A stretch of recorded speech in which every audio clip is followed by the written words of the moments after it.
بسم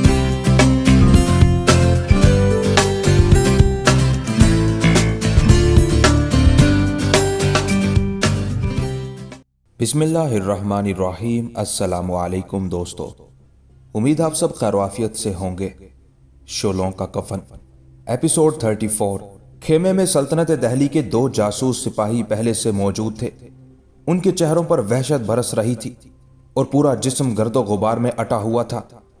علاؤدین کے دریافت کرنے پر جاسوسوں نے بتایا کہ وہ دن رات سفر کی سختیاں برداشت کرتے ہوئے یہاں تک پہنچے ہیں۔ علاؤدین نے اپنے خدمتگاروں کو تعریفی نظروں سے دیکھا اور پھر ہاتھ کے اشارے سے حکم دیا کہ وہ اپنی بے وقت آمد کا سبب بیان کریں۔ جاسوس سپاہیوں نے گھبرائے ہوئے لہجے میں کہا، یہ خبر ماوراء النہر تک پہنچ گئی ہے کہ سلطان معظم محاصرہ چتوڑ میں مصروف ہے۔ وہاں کے باشندوں کا خیال ہے کہ اب جنگی مہم کی تکمیل میں شاہ والا کو ایک طویل عرصہ درکار ہوگا۔ وحشی مغل اپنے سردار ترگی کے جھنڈے کے نیچے جمع ہو رہے ہیں۔ اس بار ان کے ارادے بہت خوفناک ہیں۔ وہ حضور کی غیر حاضری کے سبب دہلی کو تباہ و برباد کر دینا چاہتے ہیں۔ واللہ یہ کیسے ممکن ہے؟ علاؤدین اپنے جاسوسوں کی رودات سنتے ہی غصے سے بھڑک اٹھا۔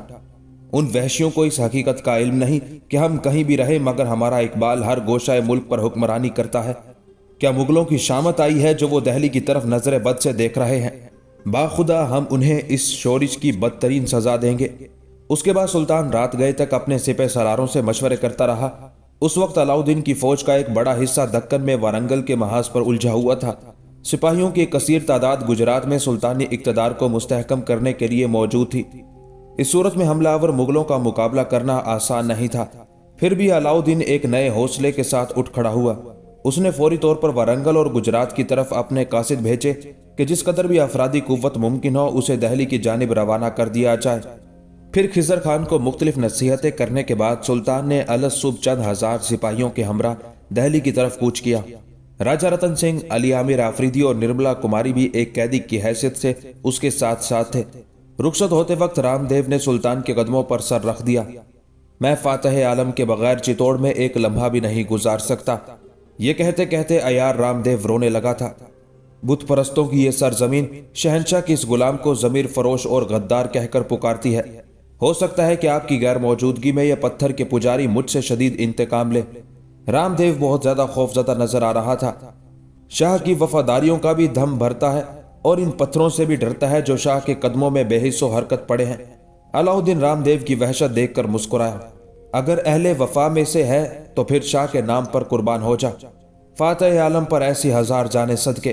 یکایک رام دیو کا لہجہ پرجوش ہو گیا تھا مگر اس کے چہرے پر اب بھی بدحواسیاں لرز رہی تھی۔ سلطان نے اپنے پاؤں کھینچ لیے اور رام دیو کا سر زمین سے ٹکرا گیا۔ اٹھ کے ہم تجھے بھی اس سفر میں اپنی ہم رکابی کا شرف بخشتے ہیں۔ رام دیو خوشی سے پاگل ہو کر رقص کرنے لگا۔ قسمت قدم قدم پر اس شوبدہ باز کا ساتھ دے رہی تھی۔ پھر جب سلطان کا مختصر سا لشکر چتوڑ کی حدود سے نکلا تو نرملا کماری بے قرار ہو کر رونے لگی۔ وہ اور آفریدی گھوڑوں پر سوار تھے مگر اس طرح کہ ان کے چاروں طرف مسلح شہ سواروں کا پہرا تھا۔ نرملا کماری بار بار چتوڑ کے جلے ہوئے قلعے، آبو اور اراولی کی سربلند چوٹیوں اور گمبھیری اور بڑیچ کے شفاف پانی کو دیکھ رہی تھی۔ پھر نرملا کے ہونٹوں سے ایک آہ سرد نکلی اور اس نے بڑے جاں گداز لہجے میں کہا، الوداع میرے عظیم باپ، آپ مجھ سے اس طرح رخصت ہو گئے کہ میں نہ تیمارداری کا حق ادا کر سکی اور نہ آپ کی آخری رسموں میں شریک ہو سکی۔ الفراق میرے وطن چتوڑ، کہ میں نے تجھے جلتے ہوئے دیکھا مگر اپنے اشکوں سے تیرے سینے کی آگ نہ بجھا سکی۔ اور آفریدی ایک مجسمے کی مانند گھوڑے کی پشت پر سوار تھا۔ وہ اپنے وطن واپس لوٹ رہا تھا لیکن اس کے چہرے پر زندگی کی کوئی علامت باقی نہیں تھی۔ ایک جانباز سپہ سالار اپنے فاتح لشکر کے ساتھ ساتھ چل رہا تھا مگر اس طرح کہ جیت کر بھی اپنا سب کچھ ہار چکا تھا۔ علاؤدین بہت تیز رفتاری کے ساتھ آگے بڑھ رہا تھا۔ عام سپاہی سمجھ رہے تھے کہ سلطان اپنی عظیم الشان فتح کے نشے سے سرشار ہے، اس لیے جلد از جلد دہلی کی حدود میں داخل ہونا چاہتا ہے۔ مگر یہ راز چاروں امیران لشکر اور حضرت امیر خسرو کے علاوہ کسی دوسرے مصاحب کو بھی معلوم نہیں تھا کہ سلطان دارالحکومت پہنچنے کے لیے اس قدر بے قرار کیوں ہے۔ وہ مسلسل سفر کر رہا تھا یہاں تک کہ آدھی رات تک ویران فضاؤں میں گھوڑوں کے سموں کی آوازیں گونجتی رہتی۔ سپاہی اس مشقت سے نڈھال ہوتے جا رہے تھے مگر ان کا سلطان پوری طرح چاقو چوبند نظر آ رہا تھا۔ پھر جب گھوڑے ہی گردنے ڈال دیتے تو علاؤدین اپنے لشکر کو ٹھہر جانے کا حکم دے دیتا اس طرح سلطان نے چتوڑ سے دہلی کا فاصلہ نصف مدت میں طے کیا۔ دارالسلطنت پہنچنے سے پہلے چند برق رفتار سپاہی کسر ہزار ستون میں داخل ہو چکے تھے اور تمام اہلیان شہر کو اطلاع دی جا چکی تھی کہ سلطان معظم ایک یادگار فتح حاصل کرنے کے بعد دہلی لوٹ رہے ہیں۔ یہ خبر سن کر محلات شاہی میں جشن نشاط کا سا سما پیدا ہو گیا۔ حکومت کے تمام وزراء، سردار، خدمتگار اور سپاہی قطار در قطار اس سمت میں روانہ ہو گئے جدھر سے علاؤدین کا سرخرو لشکر آنے والا تھا۔ تقریباً دہلی سے 15 میل دور وفاداران سلطنت نے سلطان کا استقبال کیا۔ منزل قریب آنے سے پہلے علاؤدین نے ملک نصرت خان کو حکم دیا تھا کہ وہ راجہ رتن سنگھ کے گلے میں لوہے کا کڑا ڈال دے اور اسے ہلکی زنجیریں پہنا دے۔ حکم شاہی سن کر رتن سنگھ نے گدا گرانہ لہجے میں سلطان سے درخواست کی تھی، شاہ والا، ساری دنیا جانتی ہے کہ رتن سنگھ شکست کھا گیا ہے اور اس کے تخت پر سلطان علاؤدین خلجی نے قبضہ کر لیا، پھر میرے ساتھ یہ غلامانہ سلوک کیوں؟ دیکھنے والی آنکھیں خود ہی اندازہ کر لیں گی کہ مجھے قیدی کی حیثیت سے لایا جا رہا ہے، پھر میرے لیے نیا سامان رسوائی کیوں؟ علاؤدین رتن سنگھ کی التجا سن کر مسکرایا۔ زندگی کی جنگ میں ہار جانے والے لوگ اس طرح کے مطالبات نہیں کرتے۔ تیرا جرم تو بہت سنگین تھا، مگر یہ ہمارا مزاج کرم ہے کہ ہم نے سخت محاسبہ نہیں کیا۔ اگر ہم اپنے فطری جلال و قہر کی طرف لوٹ آتے تو ساری دنیا دیکھ رہی ہوتی کہ تجھے ہمارے گھوڑے سے باندھ دیا جاتا، زنجیر ہمارے ہاتھوں میں ہوتی اور تیرا جسم پتھریلی شاہراہوں پر گھسٹ رہا ہوتا۔ یہ تو تیری غلامی کی کم سے کم سزا ہے جو ہم نے تجویز کی ہے۔ رتن سنگھ مسلسل گڑ گڑاتا رہا مگر علاؤدین نے اس کی ایک نہیں سنی۔ راجپوت سمراٹ کی گردن میں آہنی توق ڈال دیا گیا اور اسے اتنی ہلکی زنجیریں پہنا دی گئی جن کا بوجھ آسانی سے اٹھایا جا سکتا تھا۔ رتن سنگھ، شاہی روب و جلال برقرار رکھنے کے لیے ضروری ہے کہ آقا اور غلام کے درمیان ایک نمایاں لکیر کھینچ دی جائے۔ ہماری رعایا سوال کر سکتی ہے کہ ہم ان کے لیے چتوڑ سے کیا سوگات لے کر آئے۔ ہم نہیں چاہتے کہ انہیں زبانی جواب دے، ہماری خواہش ہے کہ وہ خود اپنی آنکھوں سے تجھے پابا زنجیر دیکھیں۔ اذیت و کرب کے احساس سے رتن سنگھ کا چہرہ مسک ہو گیا اور پھر وہ دہلی کی حدود میں اس طرح داخل ہوا کہ اس کی زنجیر ملک نصرت خان کے ہاتھ میں تھی اور ملک نصرت خان علاؤدین کے بائیں ہاتھ پر چند قدم کے فاصلے سے چل رہا تھا۔ پھر وہ منزل بھی آ گئی جب علاؤدین نے اس انسانی ہجوم کی طرف دیکھا جو اپنے شاہ کا استقبال کرنے کے لیے گھروں سے نکل کھڑا ہوا تھا۔ اہل شہر بہت زیادہ پرجوش تھے اور فلک شگاف نعروں کے ساتھ سلطان کی درازی عمر اور بلند اقبالی کے لیے انتہائی جذباتی کلمات استعمال کر رہے تھے۔ عام رعایا کو ایک مخصوص دائرے میں رکھنے کے لیے بہت سخت اقدامات کیے گئے تھے، ورنہ چتوڑ کی فتح کی خبر سن کر عوام اس قدر وارفتہ ہو گئے تھے کہ وہ دہلی سے بہت دور جا کر اپنے حکمران کا استقبال کرنا چاہتے تھے۔ امرائے سلطنت رعایا کی اس دلی کیفیت سے باخبر تھے، مگر انہوں نے نظم و ضبط برقرار رکھنے کے لیے حد بندی کر دی تھی اور نقیبوں کے ذریعے اعلان کرا دیا تھا کہ تمام لوگ اپنے جذبات پر قابو رکھیں، سلطان کا دیدار کریں اور خاموشی کے ساتھ واپس لوٹ جائیں۔ اسی احتیاط کے پیش نظر فوج کے سپاہی اگلی صفوں میں نمایاں تھے اور بار بار عوام کو پرسکون رہنے کی تلقین کر رہے تھے۔ جب سلطان کا گھوڑا ہجوم کے قریب آ کر رکا تو نعروں کا ایسا شور بلند ہوا کہ کرب و جوار کی فضائیں تک گونج اٹھی۔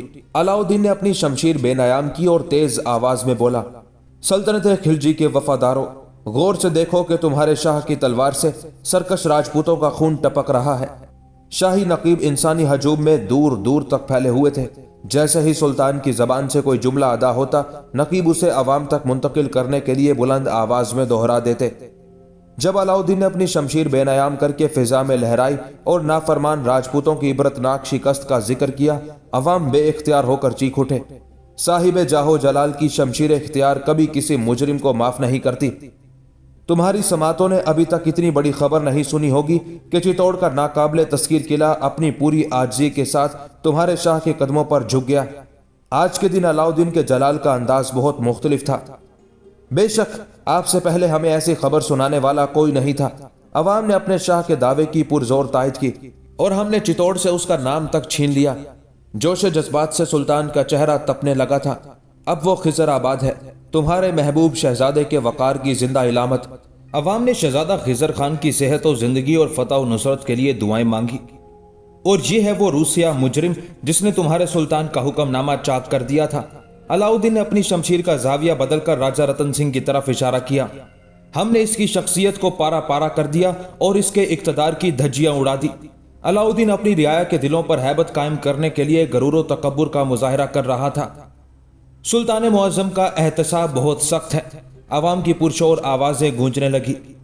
ہمارے قہر کی آگ صرف دشمنوں کے لیے ہے، جو بھڑکتی ہے تو اس وقت تک نہیں بجھتی جب تک نافرمانوں کا پورا وجود خاکستر نہ ہو جائے۔ علاؤدین کا لہجہ کچھ اور بھی تند و تیز ہو گیا تھا، مگر جاننے والے جانتے ہیں کہ جب ہم حلقہ یاراں سے گزرتے ہیں تو باد صبا سے زیادہ نرم اور ساون کی گھٹاؤں سے زیادہ کیف آور ہو جاتے ہیں۔ تمام لوگ تعظیماً نصف قد تک خم ہو گئے۔ ہم نے تمہاری وفاداریوں کو شرف قبولیت بخشا، یہ کہتے ہوئے علاؤدین نے اپنی تلوار کو اس طرح سیدھا کر دیا جیسے وہ عوام کے سروں پر سایہ فگن ہو۔ جاؤ کہ ہم تمہیں مزید سلامتی اور خوشحالی کی نوید سناتے ہیں۔ اس کے ساتھ ہی سلطان نے حکومت کے ملازمین کی تنخواہوں میں اضافے، غریب لوگوں میں کپڑے اور اناج کی تقسیم اور معمولی نوعیت کے مجرموں کی رہائی کا اعلان کیا۔ ترسے ہوئے لوگوں کے لیے چھوٹی چھوٹی خوشیاں بہت بڑی نعمت تھی۔ وہ سلطان کے لیے نئی فتوحات کی دعائیں کرتے ہوئے اپنے گھروں کو لوٹنے لگے۔ امرائے سلطنت اگلی قطار میں 10 بستہ کھڑے تھے۔ ملک کافور بھی ان کے درمیان موجود تھا اور بہت زیادہ بے چین نظر آ رہا تھا۔ پھر جیسے ہی فرما روائے ہند کی مختصر تقریر ختم ہوئی، وہ تیزی سے آگے بڑھا اور سلطان کے قدموں سے لپٹ گیا۔ اس نے بار بار علاؤدین کے جوتوں کو بوسہ دیا۔ تمام وزراء اور عہدیدار ملک کافور کی ان خوشامدانہ حرکتوں کو انتہائی سکوت کے عالم میں دیکھ رہے تھے۔ ان کے چہرے بے جان مجسموں میں تبدیل ہو گئے تھے اور سانسیں رکی رکی سی محسوس ہوتی تھی۔ کوئی امیر یا وزیر ملک کافور سے خوش نہیں تھا۔ اس وقت بھی ان کے سینوں میں نفرتوں کے طوفان اٹھ رہے تھے، مگر علاؤدین کے خوف سے ہر شخص نے مصلحت کی قبا پہن لی تھی۔ سب کے سب گردنیں جھکائے کھڑے تھے کہ کہیں ان کے چہروں پر ناپسندیدگی کا کوئی عکس نہ ابھر آئے اور پھر وہ بارگاہ شاہی میں معتوب قرار دے دیے جائیں۔ یکایک ملک کافور جھکا اور اس نے علاؤدین کے گھوڑے کے سموں کے نیچے کی خاک اٹھائی اور اپنے چہرے پر ملنے لگا۔ علاؤدین بھی اپنے دوسرے خدمتگاروں کی موجودگی سے بے نیاز صرف ملک کافور کو دیکھے جا رہا تھا۔ اس کے ہونٹوں پر ایک عجیب سی مسکراہٹ تھی۔ آقا، آپ کے جسم پر کوئی خراش تو نہیں آئی؟ ملک کافور نے بڑے والہانہ انداز میں اپنے دونوں ہاتھ پھیلا دیے۔ فاتح عالم، 8 ماہ تک دعائیں مانگتے مانگتے یہ ہاتھ شل ہو گئے ہیں۔ تیری دعائیں قبول ہوئی ملک، مگر تو بھی تو ٹھیک ہے نا؟ علاؤدین نے ایک عجیب سی دل بستگی کے انداز میں اپنے محبوب غلام سے پوچھا۔ شاہ والا کے بغیر غلام کے تمام دن کرب و اضطراب کا شکار تھے اور ساری راتیں بے خواب۔ زندگی ایک عذاب کے سوا کچھ نہیں تھی۔ ملک کافور خوشامد کی آخری سطح پر گر کر کھلا ہوا جھوٹ بول رہا تھا۔ تو سچ کہتا ہے ملک، تیرے سوا ہمارے لیے بے چین رہنے والا کون ہے؟ یہ کہہ کر علاؤدین نے اپنی تلوار ملک کافور کو دے دی اور خود گھوڑے سے نیچے اتر آیا۔ ملک کافور نے شمشیر سلطانی کو بوسہ دیا اور دوبارہ شاہ کے قدموں پر جھک گیا۔ بس ملک، علاؤدین نے اپنے محبوب غلام کو ٹوکتے ہوئے کہا، یہ دوسرے اراکین سلطنت بھی ہماری چشم کرم کے منتظر ہیں۔ ملک کافور سیدھا ہوا تو دیگر وزراء اور خدمتگار زمین بوس ہو گئے۔ ساحل جمنا کی ریت ان کے اماموں، چہروں اور داڑیوں کو چھو رہی تھی، مگر وہ سب کے سب اپنی اس حالت سے بے نیاز علاؤدین کے سامنے جھکے ہوئے تھے اور ہر شخص کی ایک ہی تمنا تھی کہ اس کا سجدہ رائگاں نہ جائے۔ سلطان نے شرفائے دہلی کی تعظیمانہ رسموں کو پسندیدگی اور قبولیت کی نظروں سے دیکھا اور پھر اپنے محل قصر ہزار ستون روانہ ہو گیا۔ علاؤدین کی آمد کی خبر سنتے ہی اس کی تمام بیگمات قلعے کے دروازے پر جمع ہو گئی تھی۔ شاہی حرم کی عزت و توقیر کے لیے دور تک ریشمی کناتیں اور پردے کھینچ دیے گئے تھے۔ مسلسل جنگی کامیابیوں کے سبب بہت سی عورتیں اس کے حرم میں داخل ہو گئی تھیں۔ اسی وجہ سے علاؤدین کی اولاد میں بھی بکثرت اضافہ ہوا۔ آج تک کوئی مورخ بھی سلطان کی اولاد کے سلسلے میں صحیح اعداد و شمار پیش نہیں کر سکا۔ بعض تحقیق کرنے والوں کا تو یہ خیال ہے کہ خود علاؤدین کو بھی اپنے بیٹوں اور بیٹیوں کی صحیح تعداد کا علم نہیں تھا۔ آج جب سلطان اپنی زندگی کے سب سے سخت مارکے میں فتح حاصل کرنے کے بعد قصر ہزار ستون واپس لوٹا تھا تو اس کی تمام بیگمات اپنے شوہر کے استقبال کے لیے ایک مقام پر جمع ہوئی تھی۔ وہ بہترین قباؤں میں ملبوس تھی، غازے کی چمک سے چہرے تابناک تھے اور مختلف خوشبوؤں کے اثرات سے جسم مہک رہے تھے۔ ان سب کے ہاتھوں میں طلائی خوان تھے جو تحائف سے لبریز تھے۔ علاؤدین کی ہر بیوی چاہتی تھی کہ سلطان اس کی پیش کردہ نظر کو سب سے زیادہ اہمیت دے، مگر فرما روائے ہند کے پاس اتنا وقت نہیں تھا کہ وہ اپنی ایک ایک شریک حیات کو جذباتی طور پر مطمئن کر سکتا۔ وہ آہستہ آہستہ آگے بڑھتا رہا، ایک لمحے کے لیے ایک بیوی کے پاس ٹھہرتا اور خوان پر ہاتھ رکھ کر سر کی جنبش سے اس بات کا اظہار کر دیتا کہ نظر قبول کی گئی۔ یک بیگمات کے دمکتے ہوئے چہرے بجھ گئے۔ ایک طویل انتظار کے بعد ان کی زندگی کا ساتھی آیا بھی تو کس حال میں کہ اس کے ہونٹوں پر ایک ہلکی سی مسکراہٹ تک نہ تھی۔ علاؤدین کی اس دیواجی زندگی بہت تلخ تھی۔ وہ اکثر اپنی بیویوں کے سلوک سے شاکی رہتا تھا۔ کسی بیگم کو بھی اس کی دل بستگی کا خیال نہیں تھا۔ سب کی سب اپنی ذاتی آرائش اور اقربا نوازی میں مصروف رہتی تھی۔ انہیں صرف زر و جواہر کی بھوک تھی اور سلطان کی پسند و ناپسند کا خیال تک نہ تھا۔ اس کے برعکس شاہی بیگمات کو علاؤدین سے یہ گلہ تھا کہ وہ مہینوں انہیں شرف باریابی نہیں بخشتا تھا۔